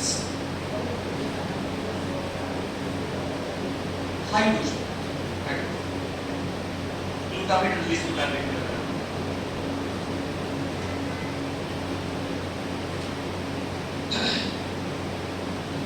अदर फीचर्स में देखो बेटा, अब चूंकि बेटा ये सोडियम चैनल को ब्लॉक करता है तो ये हार्ट के सोडियम चैनल को भी ब्लॉक करेगा. ये सोडियम चैनल को ब्लॉक करता है तो हार्ट के सोडियम चैनल को भी ब्लॉक करता है. और हार्ट में अगर हाइपर एक्साइटेशन होगा तो क्या होगा बेटा, अरिथमिया. और ये सोडियम चैनल को ब्लॉक करेगा, हार्ट के सोडियम चैनल को ब्लॉक करेगा, मतलब क्या कॉज करेगा, हाइपोसेंट देगा, एंटी अरिथमिक. बेटा इसका दूसरा यूज क्या जाएगा, anti arrhythmic. also shows anti-arrhythmic activity. Also shows anti-arrhythmic activity. Bracket with the crocodile, especially digitalis induced arrhythmia.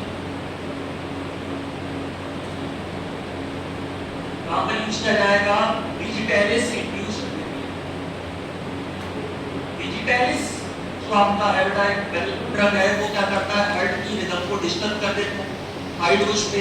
तो उसके कारण जो एरिथमिया होता है उसमें स्पेशली यूज किया जाता है. डिजिटल इंड्यूस्ड एरिथमिया में आपका पेनिट्रेट में यूज किया जाता है.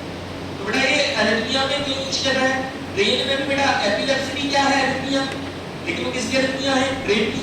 और हार्ट की एरिथमिया, नॉर्मल हार्ट की रिदम डिस्टर्ब हो गई. और ये रिसेंटली बेटा पता चला है also has good healing activity.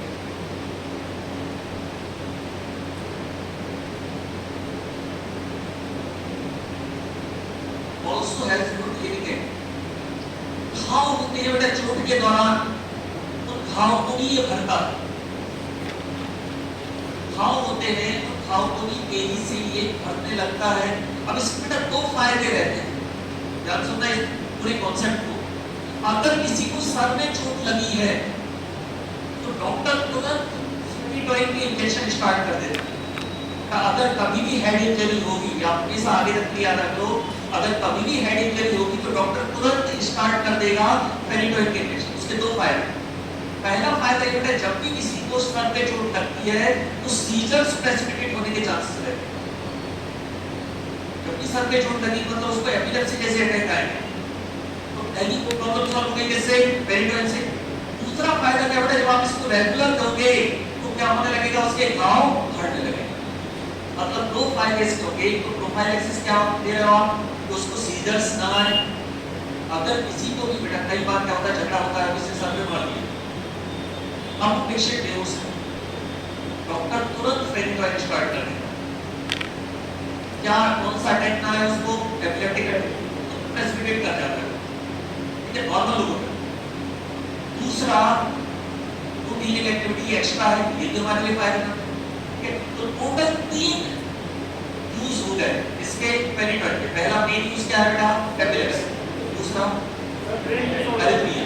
तीसरा गुड हीलिंग एक्टिविटी। घाव है तो घाव जल्दी भी बढ़ रहे। जितना अच्छा ये ड्रग है बेटा उतना ही ज्यादा प्रॉब्लम है, कई तरह के एडवर्स इफेक्ट्स करता है। इवन जितने भी आपके एंटी एपिलेप्टिक ड्रग हैं उनमें सबसे ज्यादा ये एडवर्स इफेक्ट्स करता है। देखो एडवर्स इफेक्ट्स ऑफ फेनिटोइन।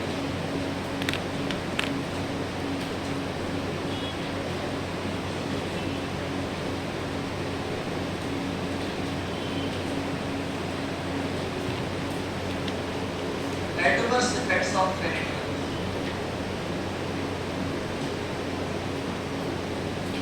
पहला एडवर्स इफेक्ट होगा हिर्सुटिज्म।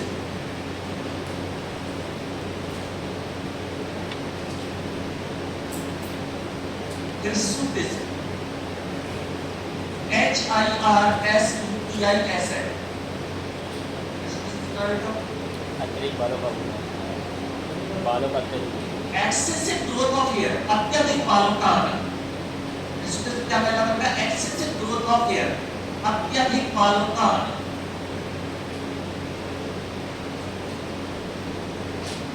इस अगर कोई फेनिटोइन के इंजेक्शन दे रहा है या फेनिटोइन रेगुलर दे रहा है तो इसके चांसेस वहां पर एक्सेसिव ग्रोथ हो गए। एडवर्स इफेक्ट में कई बच्चे बोलते हैं ये कैसा एडवर्स इफेक्ट ये होना जाए, आपके लिए कोई दिक्कत नहीं, यहाँ दिक्कत हो जाए।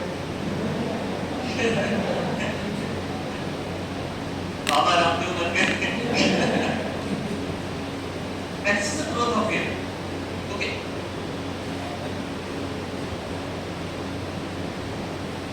Hypertrophy of gums.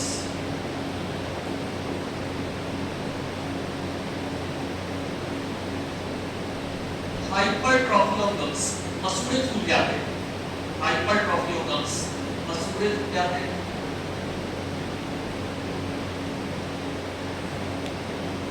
हाइपरट्रॉफी मतलब फूलना, गम्स, हाइपरट्रॉफी गम्स मतलब मसूड़ों में स्वेलिंग, पीडीजीएल फैक्टर रहता है। नेक्स्ट आता है ऑस्टियोमेलेसिया। नेक्स्ट एडवर्स इफेक्ट आता है ऑस्टियोमेलेसिया। ऑस्टियोमेलेसिया का मतलब होता है हड्डियों का कमजोर होना, progressive weakening of bones.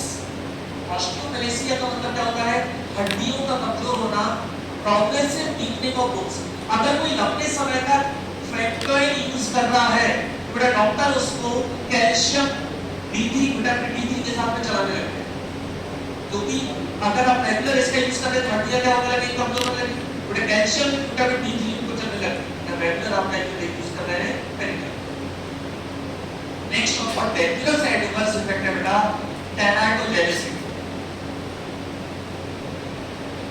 Mark बेटा बहुत बार क्वेश्चन आया इससे। टेराटोजेनेसिस, टेराटोजेनिक इफेक्ट या टेराटोजेनेसिस बेटा इसको बोलते हैं। अगर आपने ड्यूरिंग प्रेगनेंसी इसको दे दिया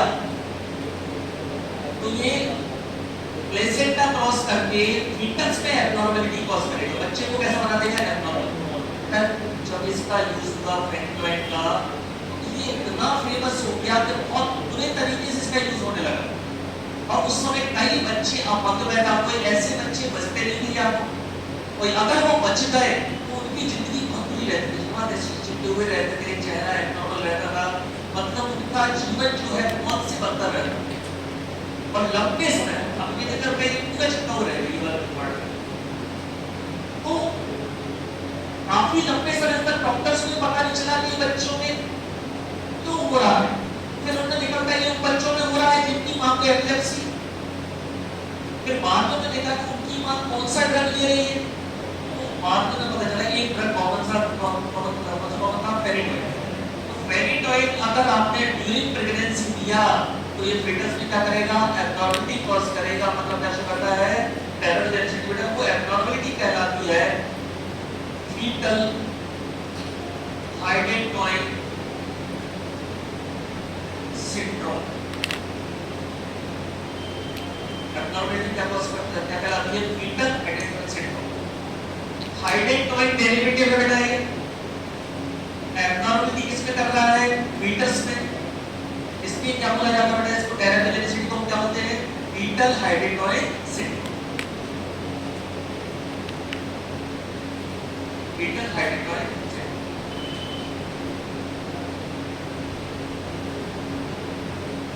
अब बेटा कोई भी एंटी एपिलेप्टिक ड्रग है ये ऐसा तो है नहीं कि 1 महीने उपयोग करोगे 2 महीने उपयोग करोगे ऐसा चलेगा ये 1 साल 2 साल 3 साल 5 साल 12 13 साल चलता है। मतलब कंपैरेटिवली दूसरे ड्रग की कंपैरिजन में एडवर्स इफेक्ट आने के चांसेस ज्यादा है। बेटा ऐसा ही एक और एडवर्स इफेक्ट है फेरिडोइड। जब हम लंबे समय तक देते हैं तो पेशेंट्स में विटामिन B12 की कमी हो जाती है और जब विटामिन B12 की कमी होती है तो हमारे एक ही आरबीसी का साइज बढ़ता जाता है, डिवीजन नहीं होता। क्या होता जाता है उसका साइज बढ़ता जाता है। क्या बोलते हैं इसको मेगालोब्लास्टिक है। क्या बोलते हैं मेगालोब्लास्टिक है। Next adverse effect megaloblastic anaemia. ये किसके कारण है? विटामिन B12 डेफिशिएंसी के कारण। विटामिन B12 डेफिशिएंसी के कारण है मेगालोब्लास्टिक एनीमिया।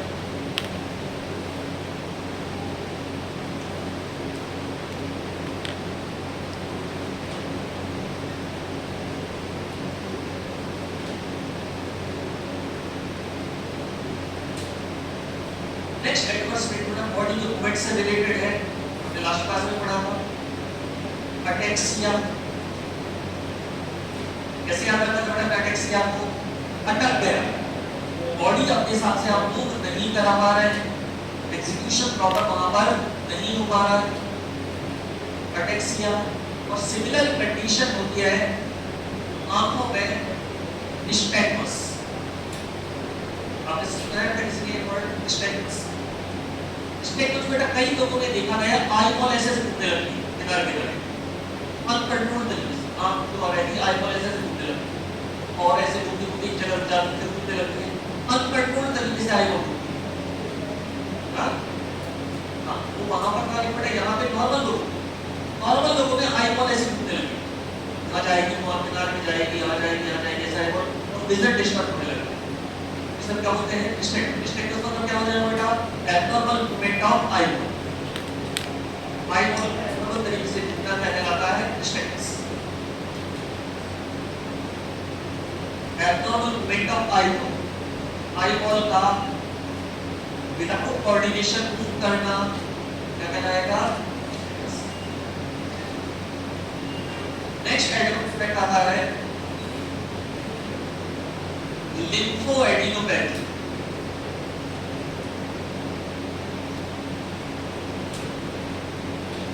लिम्फोएडिनोपैथी, लिम्फ नोड का बढ़ जाना। कई बार तो लिम्फोमा जैसी कंडीशन भी क्रिएट कर देता है, कैंसर जैसी कंडीशन क्रिएट करता है। लिम्फोएडिनोपैथी मतलब क्या बढ़ जाना? लिम्फ नोड का बढ़ जाना। इससे मतलब बेटा यहाँ पर ये नोड निकल आता है, यहाँ पर नोड ऐसे जाए निकल जाए तो लिम्फोएडिनोपैथी। लिम्फ नोड का बढ़ जाना क्या हो जाएगा? लिम्फोएडिनोपैथी। नेक्स्ट एडवर्स इफेक्ट में लिखूंगा, आप तुरंत समझ जाएंगे बेटा क्या प्रॉब्लम होने वाली है। इनहिबिट्स इंसुलिन रिलीज, क्या हो जाएगा बेटा? हाइपरग्लाइसेमिया। इनहिबिट्स इंसुलिन रिलीज मतलब ब्लड में ग्लूकोज का लेवल बढ़ जाएगा, डायबिटिक हाइपरटेंशन हो जाएगी। इनहिबिट्स इंसुलिन रिलीज तो कैसी कंडीशन हो जाएगी? लाइक डायबिटीज, डायबिटीज जैसी कंडीशन हो जाएगी। नेक्स्ट एडवर्स इफेक्ट आता है बेटा विटामिन के डेफिशिएंसी।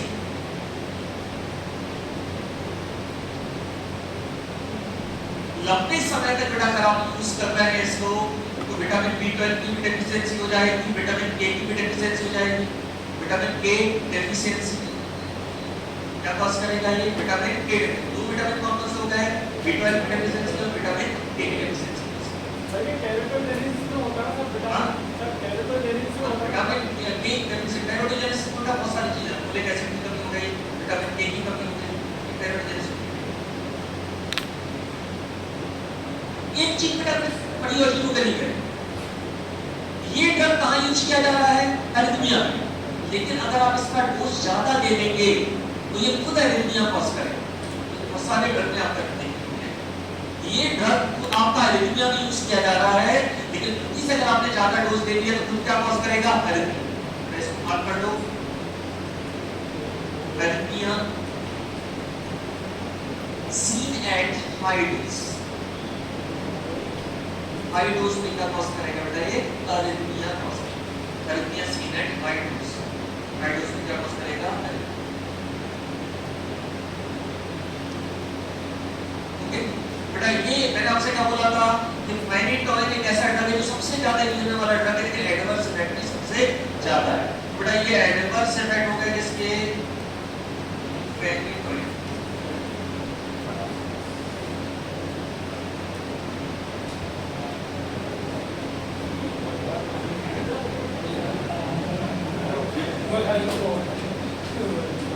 कैसे याद रखोगे?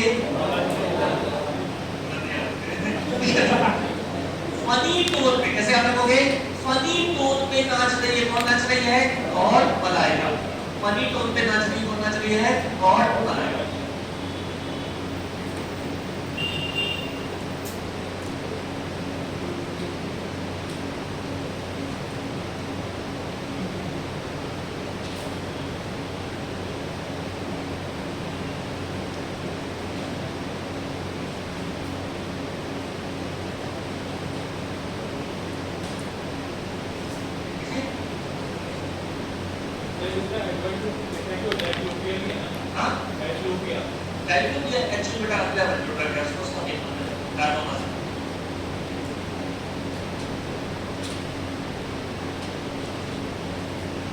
Uses of fentanyl.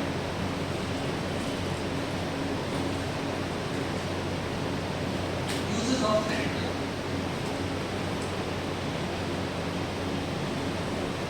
तीन यूज को बेटा नहीं बता दोगे? हाँ? सबसे पहला अरिथमिया हो गया, डायबिटीज, prophylaxis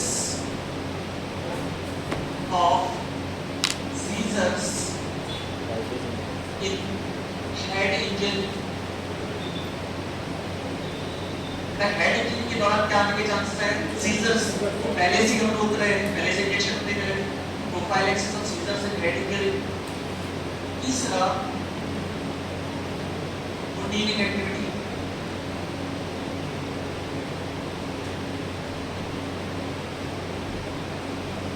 चौथा, अगर हम एपिलेप्सी की बात करें तो GTCS में स्पेशली यूज किया जाता है। मेन आपका एपिलेप्सी है, जनरल टॉनिक सीजर, वहां पर मेनली यूज किया जाता है GTCS में। इन सब के अलावा बेटा यूज किया जाता है ट्राइजेमाइनल न्यूरालजिया। ट्राइजेमाइनल न्यूरालजिया,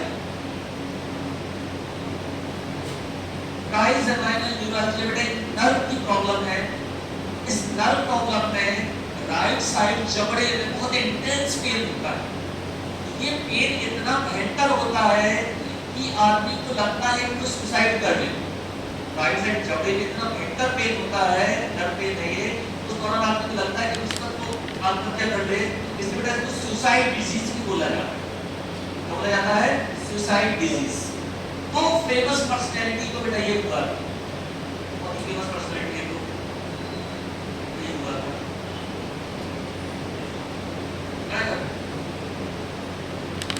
एक था टाइम के टाइम पे हुआ था सलमान खान, ट्राइजेमाइनल न्यूरालजिया हुआ था, इसका लंबा ट्रीटमेंट चला। दूसरी फेमस पर्सनैलिटी है आशाराम बापू। आशाराम बापू ने अपनी जमानत याचिका में बोला था मुझे त्रिनाड़ी शूल की बीमारी है, त्रिनाड़ी शूल, ट्राइजेमाइनल न्यूरालजिया। मजेदार बात क्या है, दोनों को एक ही पेन में रखा गया।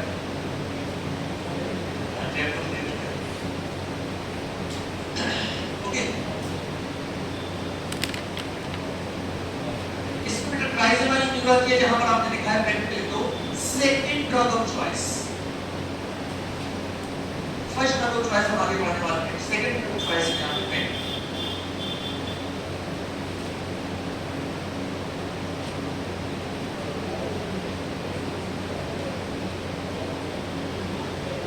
बिल्कुल बेटा, जिसको एपिलेप्सी नहीं है वो इजी फाइंड।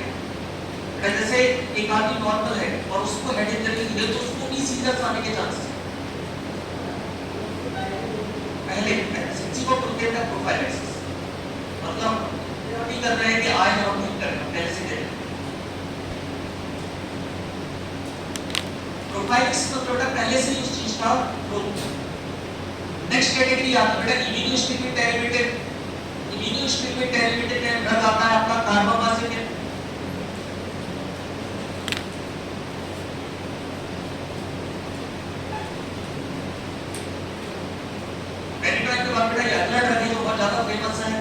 एपिलेप्सी में काफी ज्यादा यूज किया जाता है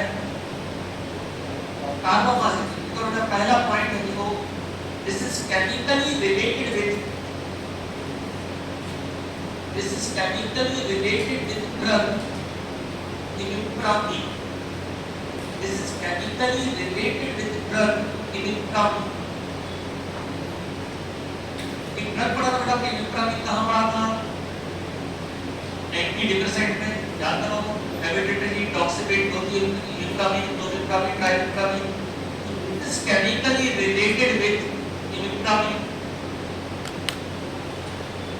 मैकेनिज्म ऑफ एक्शन, इसका मैकेनिज्म सेम है पेनिट्राइन के साथ, मतलब ये भी किसको ब्लॉक करेगा? Sodium channel. मैं जो मैंने वीडियो है उसमें ट्रिक बताई है आपको, कैप वाला, ठीक है, ब्लॉक सोडियम चैनल्स। ये भी एक्साइटेशन को ब्लॉक करता है। किसको ब्लॉक कर रहा है? सोडियम चैनल को ब्लॉक कर रहा है। ओके, नेक्स्ट बेटा also used in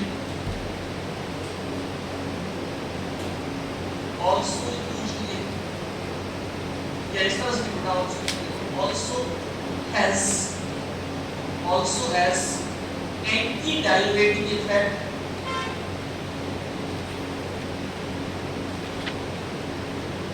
also has anti-diuretic effect, dialysis के अगेंस्ट काम करता है,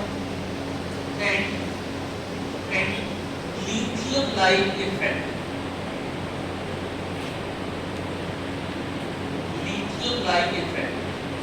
अब याद करो बेटा लिथियम का उपयोग हमने कहां किया था? मैनिया और बाइपोलर डिसऑर्डर। ये भी मैनिया जैसे, ये भी लिथियम जैसे इफेक्ट शो करता है, मतलब इसका यूज कहां पर किया जा सकता है? मैनिया में एंड बाइपोलर डिसऑर्डर में। तब वहां पर जब हम लिख रहे थे क्लासिफिकेशन में, तो हमने अल्टरनेटिव में लिखा था कार्बामाजिन, अल्टरनेटिव ड्रग में वहां पे लिखा था कार्बामाजिन, तो लिथियम इफेक्ट शो करता होता है, मतलब ये भी कहाँ यूज किया जा सकता है, मैनिया एंड बाइपोलर डिसऑर्डर।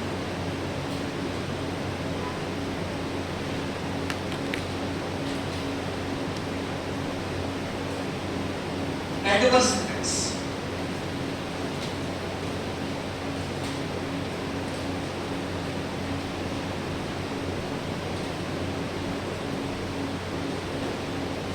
पहला एडवर्स इफेक्ट बेटा हेपेटोटॉक्सिसिटी।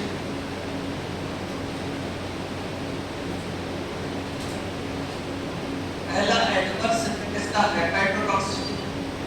डॉक्टर अगर आप यूज करते हैं क्या बस करेंगे हेपेटोटॉक्सिसिटी। नेक्स्ट एडवर्स इफेक्ट आता है न्यूरोटॉक्सिसिटी।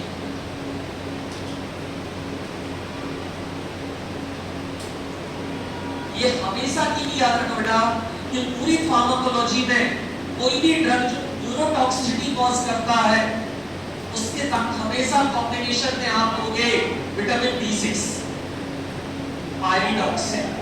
बेटा ये आपको 4 7 6 7 तीनों सेमेस्टर में याद रखना है कि जब भी कोई ड्रग न्यूरोटॉक्सिसिटी कॉज कर रहा है उसके साथ कॉम्बिनेशन हमेशा क्या किया जाता है, न्यूरोटॉक्सिसिटी को रोकने के लिए विटामिन B6 पायरिडॉक्सिन, न्यूरोटॉक्सिसिटी के रोकने के लिए हमेशा क्या किया जाता है, विटामिन B6 पायरिडॉक्सिन वहां पर दिया जाता है।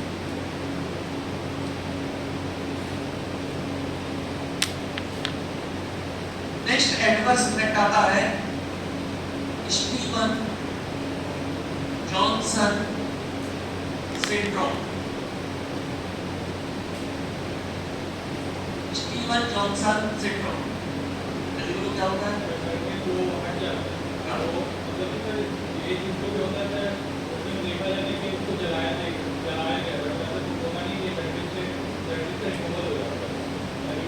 स्टीवन जॉनसन सिंड्रोम सबसे पहले बेटा जो आपकी स्किन है वो ऊपर से पतली होने लगती है, स्केली में लेयर हटने लगती है, लेयर हटने लगती है, इसे बोला जाता है सड़ने लगता है एरिया, बोला जाता है epidermal necrosis, toxic epidermal necrosis बोला जाता है, वो हटने लगता है।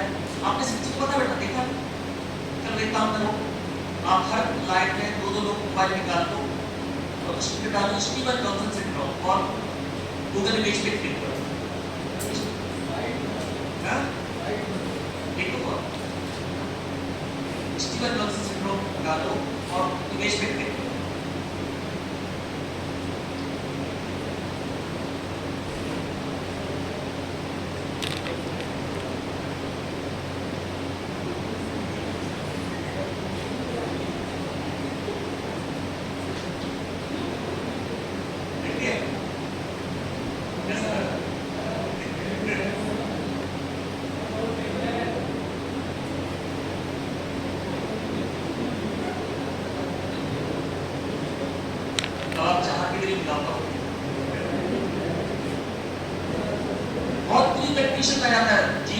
डिस्चार्ज मिलता रहता है, ठीक है, पूरी स्किन निकल जाती है, बॉडी टेम्परेचर बहुत ज्यादा बढ़ जाता है, सर्वाइवल के चांस बहुत। बेटा मैं इमेज इसकी दिखाता हूँ किस तरह का, मैंने आपको कुछ समय पहले बताया भी था कि नॉर्मल क्लास करती थी, तो ये पूरी बैच का स्टूडेंट था, उसके भाई को हुआ एक ड्रग से एंटीबायोटिक से। गाँव में आप देखते हैं बेटा वो झूला छाप डॉक्टर बुढ़िया बताने देते हैं, उन्होंने पता नहीं कौन सी उसको दवाई देती है, उसको हुआ तो उसको तुरंत ये इमेज याद आ गई। गांव के पास का गांव से था, तो तुरंत यहाँ पे लेके आया और डॉक्टर ने बोला कि अगर तुम थोड़े से भी लेट हो जाते ना तो बचा नहीं पाते, तुरंत को इमेज याद आ गई। बेटा ये बहुत डेंजरस कंडीशन, सर्वाइवल बहुत मुश्किल होता है। तो अगर शुरुआत ही नहीं है, शुरुआत कहाँ होती है, बॉडी टेम्परेचर बढ़ता है, इचिंग होने लगती है और रेडनेस बढ़ने लगती है और फिर वो स्किन निकलती है। तो शुरुआती कंडीशन में इसको कंट्रोल किया जा सकता है। ये मुश्किल से होता है 14 से 26 घंटे के लिए और इसमें में पेशेंट की डेथ हो जाती है। मतलब प्रॉब्लम ये बीमारी से बड़ी प्रॉब्लम शुरू हो जाती है।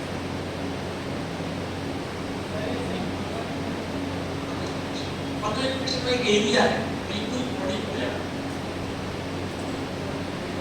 नेक्स्ट एडवर्स इफेक्ट आता है अटेक्सिया। ओके उसके बाद बेटा अटेक्सिया बॉडी मूवमेंट्स कंट्रोल में नहीं।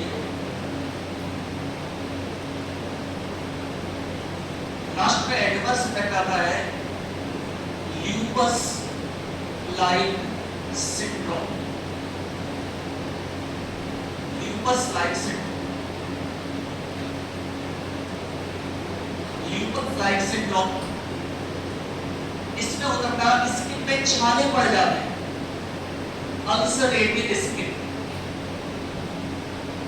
में छाले पड़ जाते हैं, अल्सरेटेड स्किन।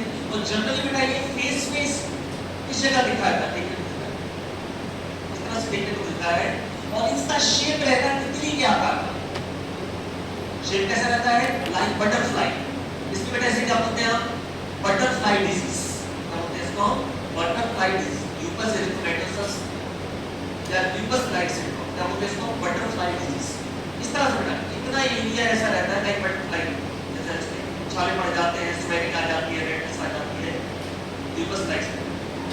ओके, तो एडवर्स कौन हो गया? पहला हेपेटोटॉक्सिसिटी, दूसरा न्यूरोटॉक्सिसिटी,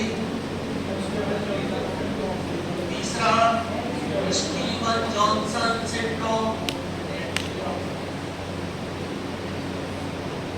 चौथा अटैक्सिया, पांचवा ल्यूपस लाइक सिंड्रोम।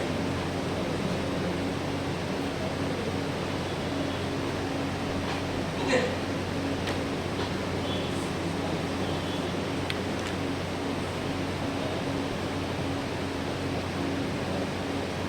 दोनों दिख रहे हैं, एक ही बार दिख रहा है, दो दिख रहे हैं।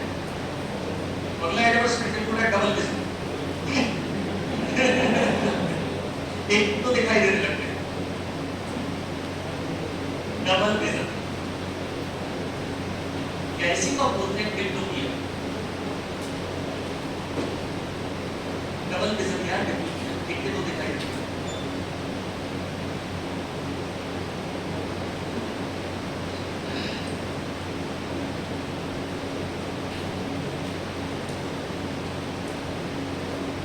टोटल कितने एडवर्समेंट हो गए? 6। कितने हो गए? 6। आज ये जो आपको दिखाई दे रहा है,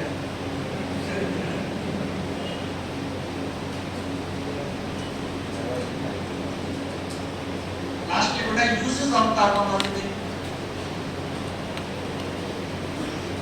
यूज में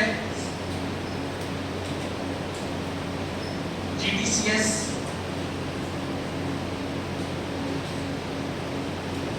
mania, bipolar disorder,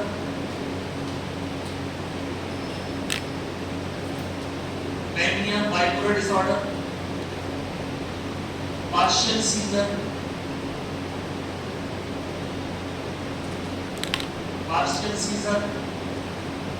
और trigeminal neuralgia। लेकिन बेटा यहाँ स्पेशल याद रखना, यहाँ पर है first drug of choice. First drug of choice कौन सा है आपका? कार्बामेथ्रिन। सेकंड ड्रग ऑफ चॉइस कौन सा है? फेनिटोइन। पहला दूसरा बड़ा फर्स्ट ड्रग ऑफ चॉइस यहाँ पर है आपका कार्बामेथ्रिन।